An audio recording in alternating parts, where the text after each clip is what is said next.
Hi friends, good afternoon.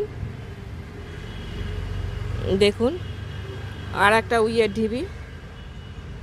এই যে we যখন গাছগুলোকে খেয়ে নেয় না, কিভাবে ক্ষতবিক্ষত করে দেয় গাছগুলোকে। দেখুন পুরো কত বড় গাছটা, কত বড় গাছটা, তাকে পুরো ক্ষতবিক্ষত করে দেয়।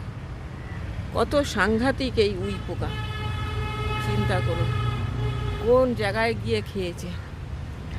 এই যে উইয়ের ঢিবিটা এখনো রয়েছে এখানে, এমনকি এই যে নিচে পর্যন্ত হয়ে গেছে। কত বড় হোল দেখছেন?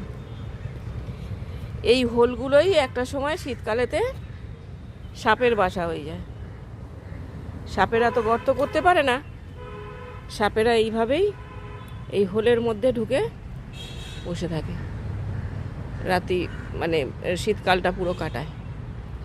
এই যে আবার নতুন করে কিছুটা ভেঙে গেছে জল বর্ষা টর্ষায়, আবার নতুন করে দেখুন পাশ থেকে আবার তৈরি করার চেষ্টা।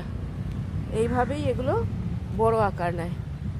কিভাবে এই যে সব ভেঙে ভেঙে পড়ে আছে, এইগুলোই পরে সাপের বাসা হয়ে যায়।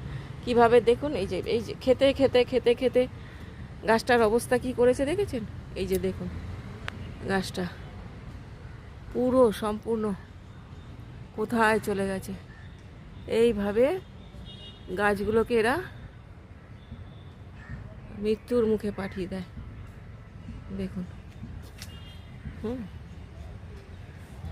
কি অবস্থা গাছটা, কত বড় গাছটা, তার অবস্থাটা দেখুন।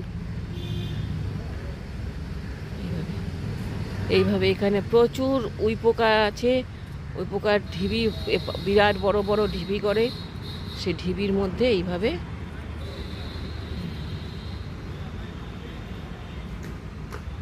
Thank you. ভিডিওটা ভালো লাগলে অবশ্যই একটা লাইক শেয়ার কমেন্ট করবেন। আমার চ্যানেলটাকে সাবস্ক্রাইব করে আমার পাশে থাকবেন, আমাকে একটু নতুন নতুন ভিডিও করার অনুপ্রেরণা যোগাবেন। Thank you.